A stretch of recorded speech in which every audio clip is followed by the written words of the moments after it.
जो पुरुष स्त्री की एक चीज देखकर उससे विवाह करता है तो वह जीवन भर सुखी रहता है।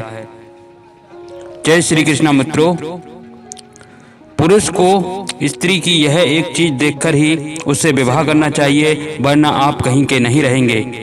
आपके जीवन का विनाश निश्चित है। जो मनुष्य औरत की इन चीजों को देखकर विवाह करता है उसे जीवन भर कई कष्ट भोगने पड़ते हैं। स्त्री की कौन सी चीज देखकर उससे विवाह करना चाहिए? जो मनुष्य स्त्री की सुंदरता के जाल में फंसता है उसका विनाश हो जाता है। पुराने समय से ही कहा गया है, जो मनुष्य स्त्रियों में रत हो जाता है उसका जीवन नष्ट हो जाता है।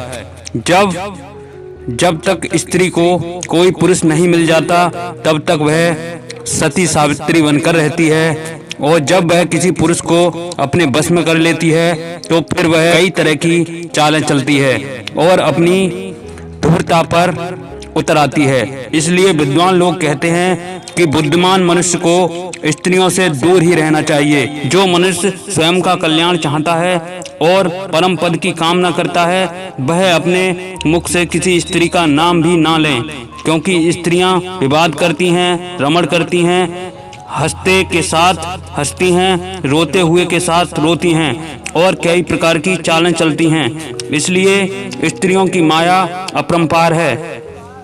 स्त्रियां एक पुरुष को देखती हैं और दूसरे पुरुष को चाहती हैं और तीसरे पुरुष के साथ भोग विलास करने की अभिलाषा रखती हैं। इसलिए उनका कोई प्यारा नहीं होता है।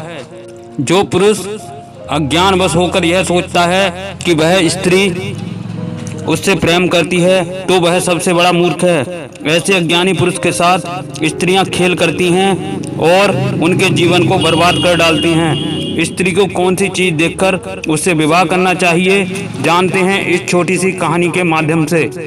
दोस्तों, पुराने समय की बात है, किसी नगर में एक गरीब ब्राह्मण रहता था जो भिक्षा मांगकर अपना गुजारा करता था। उस ब्राह्मण के एक सुंदर लड़की थी जिसका नाम मीनाक्षी था। मीनाक्षी अत्यंत रूपवान, गुणवान और चरित्रवान थी। जब मीनाक्षी विवाह के योग्य हुई तो उस ब्राह्मण को अपनी बेटी के विवाह की चिंता सताने लगी। उस नगर के एक महान राजा थे जो अत्यंत धर्मात्मा और बुद्धिमान थे। उस राजा के एक पुत्र था जो बहुत ही चंचल स्वभाव का था। राजकुमार हमेशा ही सुंदर स्त्रियों से घिरा हुआ रहता था। वह स्त्रियों से अपनी सेवा करवाता, नाच गाना करवाता, मदिरापान करता और आदि बुरी आदतें थी। फिर एक दिन वह राजकुमार घोड़े पर सवार होकर उस नगर में सैर करने के लिए जाता है। तभी वह घोड़े पर बैठकर उस ब्राह्मण के घर के बाहर से गुजरने लगता है। तभी वह देखता है कि एक अत्यंत सुंदर लड़की घर के सामने खड़ी होकर अपनी आंखों में सुरमा लगा रही थी। वह लड़की परम सुंदरी थी, उसे देखकर कोई भी उस पर मोहित हो जाए। जब राजकुमार ने उस लड़की को देखा तो वह मंत्रमुग्ध हो गया। वह उस सुंदर लड़की पर मोहित हो गया और देखते ही राजकुमार को उस लड़की से प्रेम हो गया। वह सुंदर लड़की कोई और नहीं बल्कि ब्राह्मण की बेटी मीनाक्षी थी। मीनाक्षी के सुंदर रूप ने उस राजकुमार को पूरी तरह से घायल कर दिया। उस राजकुमार को कोई सुध बुध ना रही। वह राजकुमार वहां से लौटकर अपने राजमहल चला गया और उस राजकुमार ने खाना पीना छोड़ दिया और अपने पलंग पर जाकर उस लड़की के रूप के बारे में सोचने लगा। उस राजकुमार ने पूरे दिन भोजन नहीं किया और दुखी होकर अपने मन में मीनाक्षी को पाने की कामना करने लगा। जब यह बात राजा को पता चली कि उसके पुत्र ने खाना पीना छोड़ दिया है तो वह दौड़ते हुए अपने पुत्र के कक्ष में चले आए। राजा को अपने पुत्र की ऐसी अवस्था अच्छी नहीं लगी। राजा ने अपने पुत्र के पास जाकर उससे पूछने लगे कि हे पुत्र, तुमने आज भोजन क्यों नहीं किया? क्या हुआ? तुम्हारी जो भी इच्छा है वह पूरी की जाएगी।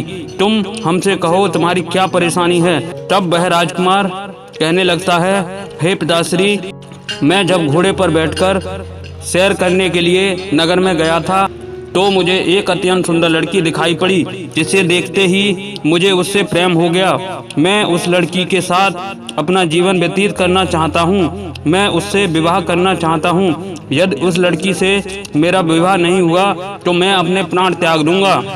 फिर राजा कहता है, हे पुत्र, तुम चिंता न करो, मैं तुम्हारा उस लड़की से विवाह न कर सकूं तो मैं तेरा पिता होने योग्य नहीं। इसलिए पुत्र, तुम बिल्कुल भी चिंता न करो, मैं आज ही उस लड़की के पिता से तुम्हारे विवाह की बात करता हूँ, वह मना नहीं करेगा। कौन भला राजकुमार से विवाह करने के लिए मना करेगा। राजा अपने मंत्रियों से कहकर उस लड़की के बारे में पता करने के लिए कहते हैं। सभी मंत्री अपने सैनिकों को कहकर पता करते हैं कि वह एक ब्राह्मण की लड़की है। फिर सभी मंत्री राजा को उस ब्राह्मण के बारे में बताते हैं। राजा उस ब्राह्मण को राजमहल में बुलवाने के लिए कहते हैं।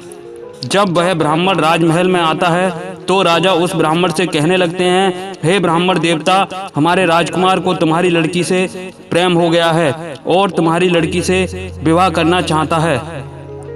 यह बात सुनते ही वह ब्राह्मण बहुत प्रसन्न हुआ और कहने लगा, हे राजन, यह तो मेरा सौभाग्य है कि राजकुमार को मेरी लड़की पसंद आई। मेरे लिए यह बड़ी खुशी की बात है। मैं अभी घर जाकर अपनी बेटी को यह खुशखबरी सुनाता हूँ और उसकी इच्छा पूछकर आता हूँ। इतना कहकर वह ब्राह्मण अपने घर चला गया और उसने अपनी लड़की मीनाक्षी से यह सारी बात बता दी। और ब्राह्मण कहने लगा, हे बेटी, तुम धन्य हो, साक्षात लक्ष्मी की कृपा हुई है तुम्हारे ऊपर। आज मेरे जीवन की सारी चिंताएं समाप्त हुई हैं। जो तुम राजकुमार को पसंद आ गई हो और राजकुमार तुमसे विवाह करना चाहते हैं। इतना सुनकर मीनाक्षी आश्चर्य में पड़ जाती है और उसे सारी बात समझ में आ जाती है। मीनाक्षी को पता होता है कि राजकुमार को उससे प्रेम नहीं बल्कि उसके सुंदर रूप से प्रेम हो गया है और वह उसके सुंदर रूप को पाना चाहते हैं। फिर मीनाक्षी अपने पिताजी से कहती है, हे पिताश्री, यदि आपको यह रिश्ता मंजूर है तो मुझे भी मंजूर है। मैं आपकी आज्ञा का पालन करके राजकुमार से विवाह कर लूंगी, परंतु मुझे राजकुमार से एक बार मिलना है। इसलिए आप जाइए और राजकुमार से कहिए कि वह अगले सोमवार को मुझसे मिलने के लिए आएं और वह चिंता न करें, मैं उनसे विवाह अवश्य करूंगी। वे सब चिंताओं का त्याग करके भोजन ग्रहण करें। फिर वह ब्राह्मण राजमहल में जाता है और यह खबर राजकुमार को सुनाता है। फिर वह राजकुमार बहुत प्रसन्न हो जाता है। इधर मीनाक्षी अपनी सहेली से कहकर जमाल घोटा मंगवा कर लाती है और वह उस जमाल घोटे को भोजन में डालकर खा लेती है। फिर क्या, मीनाक्षी को दस्त पर दस्त होने लगते हैं और वह कुछ ही दिनों में हड्डियों की माला बन जाती है, बहुत ही कमजोर हो जाती है और दुबली पतली हो जाती है। फिर मीनाक्षी एक टूटी हुई खाट पर सो जाती है और अपने पिताजी को अपने पास बुलाती है और कहने लगती है, हे पिताश्री, आज शुक्रवार है, आज ही के दिन मैंने राजकुमार को बुलाया है, इसलिए आप जाइए और राजकुमार को बुलाकर लेकर आइए। फिर वह ब्राह्मण राजमहल में जाता है और बड़े प्रेम से उस राजकुमार से कहने लगता है, हे राजकुमार, आज के ही दिन मेरी बेटी ने आपको मिलने के लिए बुलाया है, कृपया आप हमारे साथ चलिए। राजकुमार तो इसी दिन का बेसब्री से इंतजार कर रहा था। वह मीनाक्षी से मिलने के लिए तड़प रहा था। अब उसका मन बेचैन हुआ और शीघ्रता से उस ब्राह्मण की लड़की को देखकर उसे अपनी बाहों में भरकर उस पर अपना प्यार लुटाना चाहता था। उस राजकुमार के मन में मीनाक्षी का रूप झलक रहा था। वह बार बार मीनाक्षी के सुंदर रूप को याद करके प्रसन्न हो रहा था। वह उससे आलिंगन करने की कल्पना भी कर रहा था।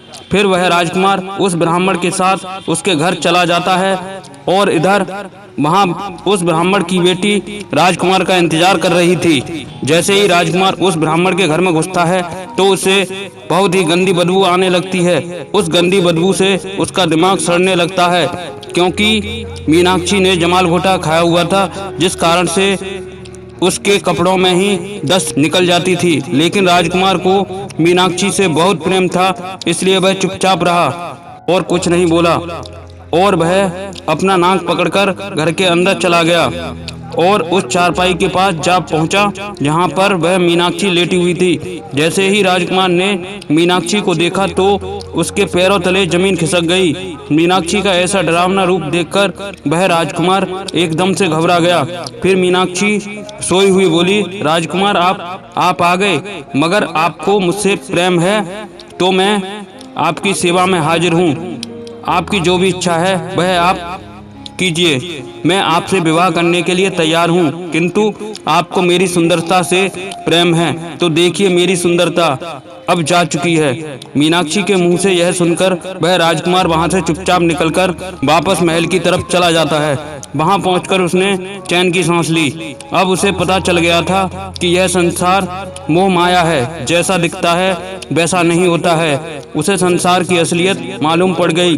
वह कहने लगा, यह संसार कुछ भी नहीं, बस मोह माया है, जैसा दिखता है वैसा नहीं है। इस सुंदरता को देखकर मैंने खाना पीना छोड़ दिया था, मेरी रातों की नींद बर्बाद हो गई थी, मेरा सुख चैन सब खो गया था, वह तो कुछ ही दिनों में नष्ट हो गई।